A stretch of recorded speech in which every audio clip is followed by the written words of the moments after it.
The feeling of disappointment when you realize that you didn't get the child that you had hoped for is a very taboo subject, but it's real nonetheless.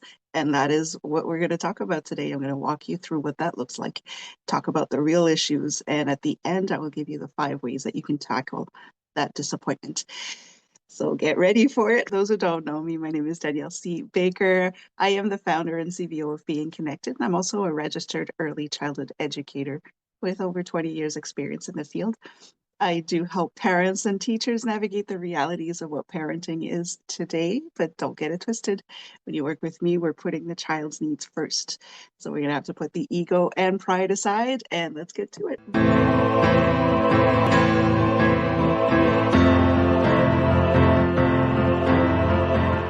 Hello, and welcome to the Talk to Danielle podcast. I am your host, Danielle C. Baker. And before we get started, be sure to like, follow, and subscribe to whichever channel you're listening or watching from.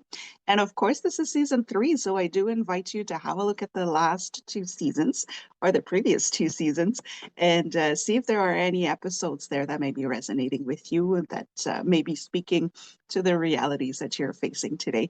So go ahead and have a look at those 2 previous seasons. And I'm going to jump right in today with a topic that's very difficult for parents to talk about.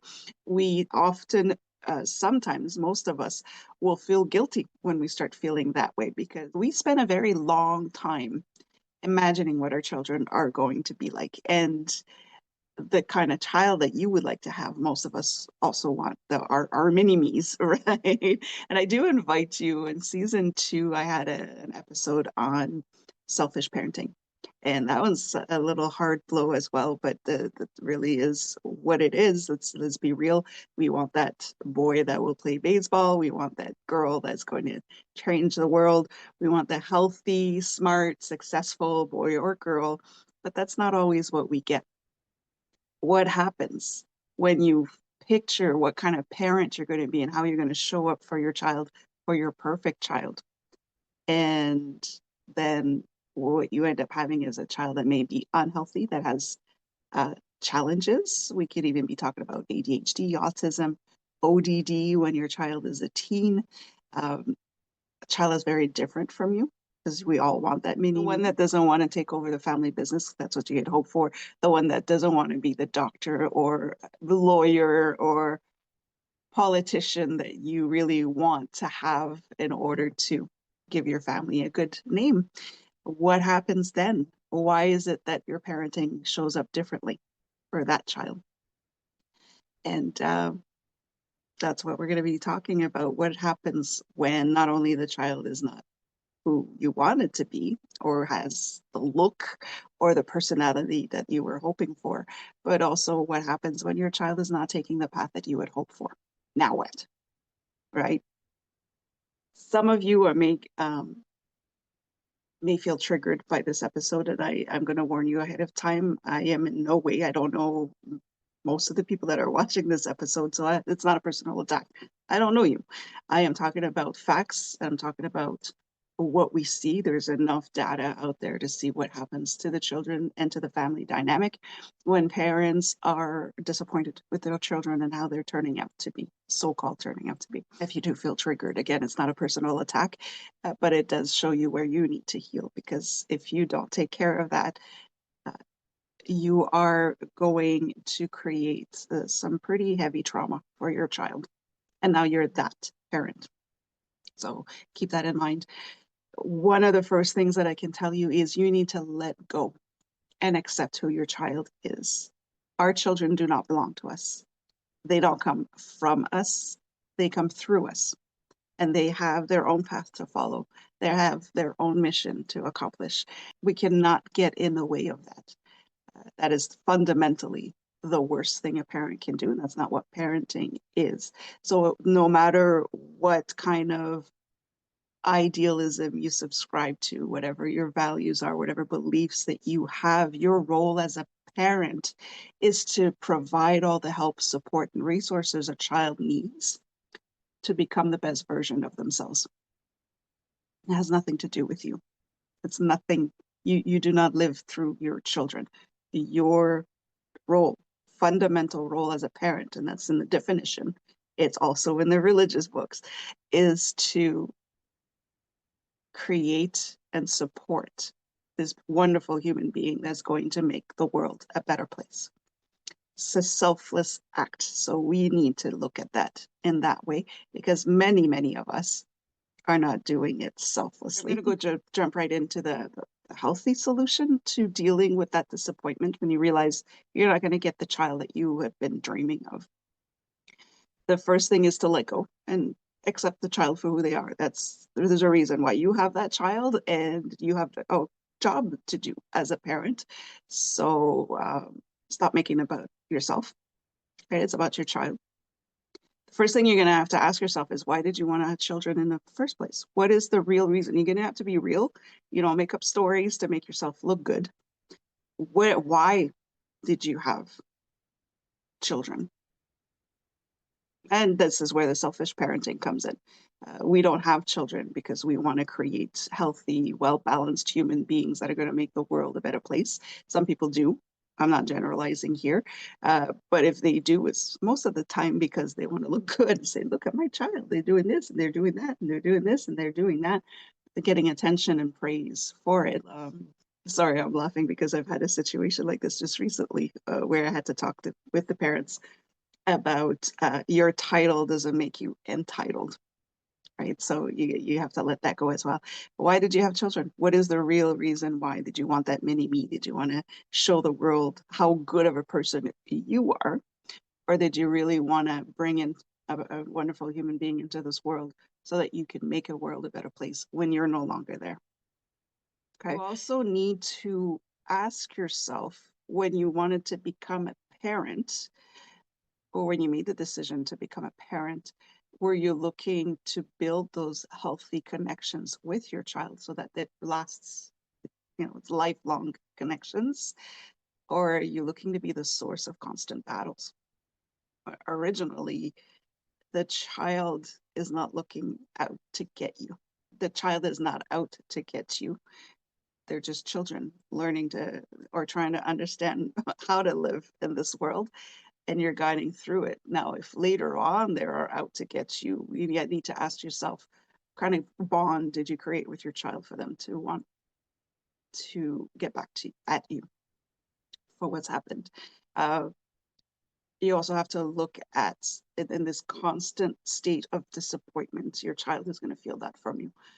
So even if you're not verbal about how they're not who you want it to be, they're going to feel it, and that creates a whole lineup of psychological traumas that you are creating in your child, right? So we got to look at it at this point now, where we're dealing with abuse at this point, no matter how light it is, you've become that parent, right? So keep that in mind. Is that what you had in mind when you decided you wanted to have children, is to become that parent? It's very important to understand that none of this parenting stuff, none of it is about the child that you wanted. Again, the fundamental definition of a parent and your role as a parent has nothing to do with the parent. It's all about the child. So it's not about the child that you want, but it's about the parent that your child needs.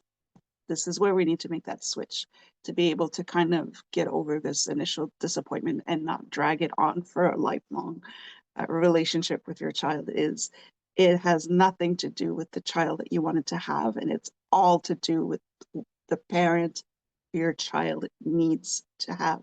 You need to take on that role. That's your role as a parent. Before I go on with I'm going to give you 5 ways that you can tackle that sense of disappointment, because it is real. I mean, I'm not going to tiptoe around it and say that it's not normal, It is absolutely normal that we have a specific image of what we want our children to look like, to feel like, to act like, and to be later on as an adult. But before I give you ways to get over that, one thing that is very important is, as a parent, when you realize that you're not getting the child that you wanted, that you dreamed of, It's to let go of the outcomes. You coming in as a parent expecting specific things from your child, specific things to happen, these outcomes that your child will provide you with. You need to let that go because, again, that's you. You got to figure out how you can give yourself those outcomes. Don't put that on your child. That's not what they're here to do. What you expected from your child only matters to you, because even the other parent may not have those same expectations, or the extended family may not have those same expectations. The community may not have those same expectations. The school may. So this is very, when I say it's not about the child, it's about you, and how you show up as a parent is what you're expecting your child to become, or what you're expecting from your child only matters to you. It's a you problem if your child isn't what you expected it to be. So you need to switch that around. As the parent, you need to ask yourself, what support does my child need? What kind of healing do I need to do to make sure that I don't mess up my child, or that I don't create a generational pattern of toxic relationships between child and parent? You need to work on healing that part of you so you don't transfer that over to your child. And what work do you need to do on yourself and within yourself to become the parent that your child needs? Because again, that's what it's about. It's not about what the child you want, but it's the parent that your child needs, and that's on you. So you have to let go of those outcomes. Yes, we can dream about the wonderful child that we want, just like we can dream about the perfect partner, life partner, business partner, all of that. But it's not about you, it's about the child. So let go of the outcomes and just go back to the source of, why did I want to be a parent in the first place? And what does my child need? What parent does my child need? And you need to become that parent. You have to focus on building healthy parent-child relationships. That is your job as a parent, as well as to create these healthy bonds with your child so you can have that lifelong connections. We hear a lot of falling outs between parents and children. And yes, there are very well-founded reasons for that to happen, but it never stems originally from the child. Later on, as the child grows and learns to develop these defense mechanisms against the trauma they received from the parents, yes, then they could become their problems. I'm not talking about children that have addiction issues or anything like that, where the parent does need to take a step back, but we're talking about a child that doesn't feel safe around that parent and need to detach themselves, or need to detach their children from that side of the family because it's too toxic and it's not safe or it's not healthy. So you need to focus on building some healthy bonds with your child. It's all on you. And you can't go with the idea of, this is how it was growing up, because that's how I grew up. I didn't want that for my children, so I'm giving them that. Again, you're making it about yourself. And that's the hard pill to swallow, is your reactions, especially when they're negative ones. Or if you think they're positive, they may not be positive for your child. So again, you need to take that step back and look and see, okay, why is this so important to me? And sometimes it's very well founded. You want your child to be successful. But what does your child need from you to become successful? So that's one of the big questions you need to ask yourself. If your child chooses a different life path than you had hoped for, whether it is in their personal life or professional life or anything, even their choice of religion, so what? Again, it's not about you. They're the ones who have to live with that life. You owe them nothing. They owe you nothing. So you have to look into that as well. I apologize if any of you notice that I may sound a little distracted, and I don't know if you can hear it, but there's this dog. My neighbor's dog is just constantly barking right now for some reason. I don't know if you can hear it, but the neighbor. Oh, I'm so sorry. I can't believe I'm going to keep that in the episode. The neighbor keeps yelling at the dog every time the dog is barking, so it actually sounds like they're just barking at each other right now. Let go of the outcomes, build those strong bonds, find those common grounds with your child to see, how can I build this make this a positive experience for both of us, because constantly nagging or constantly putting your child down or beating yourself up for not having the child that you wanted, that puts a strain on the relationship. A lot of the parents, and I'm not saying that all parents are selfish here, but it fundamentally our reflex is to expect the child to fill some voids, some gaps that whatever we didn't get as children, we're kind of hoping to live vicariously through our children. So that's not fair to put that on a child. You fix yourself, deal with it on your own, and just have fun with your child. That's really what it's all about. There's another thing I want to make clear as well, especially when it comes to disappointment, because it's a pretty strong emotion. And of course, it's a taboo emotion. So we just don't talk about it. We kind of bury that one down and we camouflage it through fake interactions, or, our words do not match our actions when it comes to disappointment. So you have to understand that constant heaviness around your energy for being disappointed with the child that you wanted and you didn't get is a form of abuse. I mentioned that earlier, but it is a form of abuse, and your child you don't have the right to be abusive towards your child. But when I talked about those healthy bonds earlier as well, where sometimes you have fallouts between a parent and a child, your child doesn't have the right to be abusive to you either, right? So this is where you need to make those difficult decisions sometimes when you have to cut the connection between you and your child. It goes either way. So yes, your child may decide to step away from you because of the toxic environment that you've created and trying to make them the perfect child. But it goes the other way around as well. If your child is struggling and your child has made some bad life choices, they have in no way the right to be abusive towards you.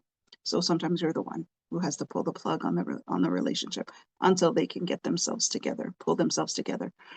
So it's the same way. If you can't pull yourself together, your child has every right to cut you out of their lives until you fix yourself. So setting boundaries are very important. You need to set those boundaries to keep yourself safe, and your children need to set boundaries to keep themselves and their families safe from you as well. Okay, so it really does go both ways. I realize now that it may just sound like I'm putting all the blame on the parent, but essentially, in the beginning, you are responsible for how your child is going to behave around you. The way that you act around them is going to determine how they're going to behave around you. So yeah, in the beginning, it is on you. If you didn't set those boundaries, if you didn't make those boundaries very clear in the beginning and stay consistent with them. I also wanted, sorry, that was a big sigh. I also wanted to talk about, I'm generalizing here, but when it comes to you getting a child that is not as healthy as you had hoped it to be, I don't like to use this term, but the atypical child, so a child that may have some diagnosis, some health issues, some challenges outside of a healthy child. You will have that feeling of guilt that's added on to the feeling of disappointment. So you're disappointed because you didn't get the child that you wanted. It's not fair. You're going to go through these, but you will also beat yourself up for saying, what did I do wrong to get, I created this, or this is my fault. This is the reason why. Maybe I had too much coffee when I was pregnant. All sorts of things that you may blame yourself for your child's condition or your child's challenges. And that's also a very real and raw emotion that comes up and nobody talks about. So the first thing we often get, first when we feel disappointed, we love our child. We really do, we feel disappointed, so we feel guilty about it. We tend to oppress those emotions. And it's so important not to do that. You're going to need to address them face on. Because oppressing those feelings of resentment, of anger, of sadness, they're not going to help. Your child is going to pick up on that. Your child is going to feel it, even if you work very hard at making sure that they don't feel that side of your inner struggles, they are going to feel it, and now they're going to think that it's their fault, and they're going to blame themselves for it. And now you're dealing with this, I'm not lovable, I'm not good enough. And this is a long-term trauma. And this is what I mean by the disappointment comes through you, even if you don't think, you're not flat out saying, I'm disappointed in you. I'm disappointed I had you, basically, is what your child is hearing. I didn't want you. I don't want a child like you. I don't want you. And you can do the research on the psychological abuse that child goes through when they're constantly being told this. Even if you don't say it verbatim, your actions are telling the child that you don't want them. So that's why you need to keep yourself in check as a parent. There's another thing I want to add here, because I know I'm going to trigger a lot of you. Some of you may have felt pointed out on certain things here. All of these, especially with the signs of abuse between the parent and child when the child is atypical, this is not the sign of a heartless parent. If you feel disappointed because you didn't get the girl that you wanted, or you didn't get the boy that you wanted, or your boy is not as athletic as you wanted it to be, or your daughter is too athletic because you have a different picture of what a girl should behave like, that doesn't mean that you're a heartless parent, right? It doesn't mean that you are a bad parent. It just means that there's something that you need to work within yourself. When a parent behaves that way, is because they're raising the child. They still, in their mind, are trying to raise a child that they had dreamed of, not the child that they actually have. So this is where we're going to be switching things around. When you start understanding or flipping the script in terms of, I am no longer raising the child I wanted to have, I need to be raising the child I did get. This is where the magic happens. Like I mentioned in the beginning, it's not about the child that you wanted to have, it's about the parent your child actually needs. This is where this is where it flips. So moving away from still fighting to raise the child you wanted, and going towards raising the child that you have and becoming the supporting parent that your child needs, will change everything. And this is where I'm jumping right into the 5 ways that you can tackle your disappointment and create this healthy bond with your child. You can't pretend your way out of your disappointment. People pick up on that, especially your child. Your child knows you too well. And so even if you don't flat out say it, if you put on a great air to not show your disappointment, your child will pick up on it. And the first thing that comes to them is, they're mad at me. I'm a bad child. They don't love me. I'm not lovable. This is the internal dialogue that's going through your child's head when you're just trying to pretend that you're not disappointed and that you're not addressing those emotions, for you to get yourself out of it. So the first thing that you're going to need to do, the first way to tackle that disappointment, is to be honest with yourself and then talk about it. So be honest with it. Do not bury your head in the sand. Do not pretend that it's not existing. Be honest with yourself and say, yeah, I am disappointed that I didn't get the child that I wanted. So you have to identify those emotions honestly. And if you can't find those emotions, just go back to moments where you struggled, or that you were so-called embarrassed by your child's behavior in public. Find a confidant. That you need to find somebody that you can talk to, that you feel confident that are not going to go and blab everywhere else about it. So a confidant, somebody you can trust, that you can talk about your feelings. And if you need to, schedule a few sessions with a therapist. There's nothing wrong with that either. Having a third party will often help more than going to a friend or a family member that you trust, because you're putting a friend and family member into kind of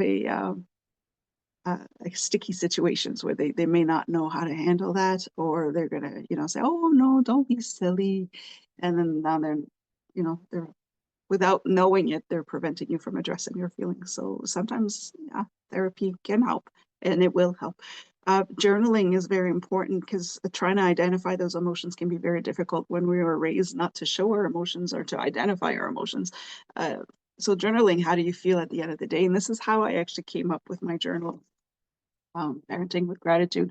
It's through working with parents and teachers on this particular topic of, how do I process those negative emotions, and how can I heal myself so that I'm not passing that on, which leads me to the second point. So the first point is you need to be honest with your emotions. You need to be able to identify them and then talk about it. You need to talk about it. First of all, the one thing that is so important is understanding that when you start talking about it, you're not the only one going through this, which is one of the heaviest burden that we go through is thinking, what's wrong with me as a parent that I'm feeling this way about my child that I would kill for? It just, there's so many conflicting emotions there that talking about it will help you. You can join groups as well. It could be virtually or in person, but as long as those groups don't become just a bitch fest, I'm sorry for the term, but when you're just complaining and complaining and playing the victim, but there's no solutions added to it, we're just adding to the drama. Those are toxic groups. Step out of those. You want solutions. You want to see an improvement. Yes, it's okay to vent when we're frustrated and disappointed in ourselves and all of that, but surround yourself with people that are actually going to uplift you instead of drag you down with them. There's a huge difference there with groups. The second one is to find out more about your child's strengths. Get more info on their condition if they have a diagnosis of some sort. But again, be careful with that, because if you're a fix-it parent or a high-achieving parent, when you're doing more research on the condition, you're looking for information that will support your thoughts on it, not the objective data that have been accumulated over decades. You're going to go for that one person that just wrote an article that resonated with you, that supports your way of thinking. So again, this is what I mean by do more research, do more objective, data-driven research. It's so important, okay? But this is where the journal comes in hand as well with identifying your child's strength, is that you're going to focus on what your child did good in the day, right? Stop focusing on what they could have done bad and ended up doing, because you're kind of pushing it on them. That's what you're looking for, but focus on the good things. So if you start your day with that on a positive note, it makes it easier. It takes a while to work that muscle, but it does make it easier. And at the end of the day is, okay, what did my child do today that made me laugh? Or what did my child do today that I really appreciated? So by doing this regularly, it really does help to switch that, and you start seeing the strength on your child. You start focusing on the things that your child is good at, as opposed to the things that your child doesn't have that you wish they would have had. So that is another thing. This is focus on the strength, find out more objectively about the condition that your child has if they have a condition. It helps adjust your expectations right off the bat. It'll help you switch that a little bit more. Again, looking for objective information on the condition if they do have a challenge. Get second opinions and evaluations. If you don't really think that, if you've had your child evaluated, you got the results and you're thinking, doesn't seem right, it's okay to get a second opinion. It's okay to go somewhere else and get it tested again. I know it's exhausting, but mistakes are made and it's normal. So it's okay. And then just journal. Again, I'm not a big journaling person naturally, but journaling does help. It really does help you kind of find, focus on what you're struggling to focus on. The other thing that you can do is every night, just think of the one thing that makes you proud of your child. Again, focusing on the right things about your child. Your child may not demonstrate the skills and the talents that you wish that you dreamed of before having them. Focus on what they have now. You get to see it when you focus on something, that you're going to get to see more of it, and you'll get to see how good your child is in their way. So focus on that. Again, the journal that I have is very helpful with that, to switch that over to what my child is good at, or one thing that I'm really proud of my child, as opposed to focusing on the disappointments. So focus, the one thing that works really well with that is just focus on the one thing. So if you say that I'm really proud of how kind my child is, they're always wanting to help their sibling. They're always willing to help if a child is crying, or, I'm giving examples here, but focus on how kind they are, let's say. Focus on just that one thing. Don't find something all the time, different things, because then you won't be able to focus on that. But just focus on that one really strong point that your child has for a while until it becomes natural, and then move on to the next one. Find another one. So just focus on one at a time. It's going to help you. It's going to solidify that. And just write a list. There's actually a list in the book as well, in the journal. Then just make a list of what my child is. And you can show them if they're old enough to say, look, this is what this is what I appreciate about you. This is what I'm so proud of. It'll help with their self-esteem as well. And just stop focusing on what's wrong with your child. Focus on what's great, and just keep focusing, because everybody's going to tell you what's wrong with your child. So just, break that cycle and focus on what's great and say, yeah, but have you noticed that he or she does that, right? That's a good way to communicate with the school as well, when they're always telling you what's wrong. So I love it. And I appreciate it. We're working on that. Yes. And tell me what's good. A lot of the times, teachers don't necessarily have time to focus on the good. They'll just focus on what's needs to be addressed. But are they actually seeing your child for who they are? So, all right, you gave me what was wrong, but again, now tell me what's right. And so those who just like to put your child down just because it makes them feel better will have stopped talking about your child, because they don't want to have to do that. You're putting that back on them. But for those who really do see your child who they are, they're going to start thinking the same way. They're going to start praising your child. So it's a very good thing to be doing. I'm the cheerleader that you've always wanted to be. When I work with parents on this, I always tell them, if you did have your great athlete son who plays, who ended up playing for the National League, let's say, okay, you'd be cheering them on. You'd be bragging about them every time. If your daughter became the doctor that you wanted her to be, and she went to the most prestige, the most popular university known for their doctorates, you would be bragging about her, and you'd be talking about it and sharing that, just non-stop talking about it. Why aren't you doing that if they weren't a doctor, or if they weren't playing for the NBA? It's be the cheerleader no matter what it is. Find what they're strong at, find out what they're good at, find out what they're passionate about, and be that same cheerleader. Again, it's not about you, it's about your child. So why can't you cheer them on the way you would cheer on your daughter who has become a doctor with a Harvard degree, or your son who's now playing for the NBA, and got you a great house somewhere? Why can't you cheer on like that for the fact that they're doing something amazing, just in a different way? So be their cheerleader. The fourth one would be to find your support group, especially if your child does display some challenges that you were not expecting in terms of health. Those groups really help in realizing that you're not the only one going through these struggles, that are going through these negative emotions, that are going through this guilt, resentment, anger, sadness, everything that we don't want to talk about. But again, like I mentioned earlier, you got to make sure that those groups are actually helpful, and they're not just a toxic environment where people are just going to complain, play the victim, woe is me, but not offer any type of solution to help support your child. So if you find yourself in a group that's just a bitch fest, leave the group. That's not helping you in any way, and it's not helping your child in any way. So be on the lookout for that. And know when you need to get help. Right?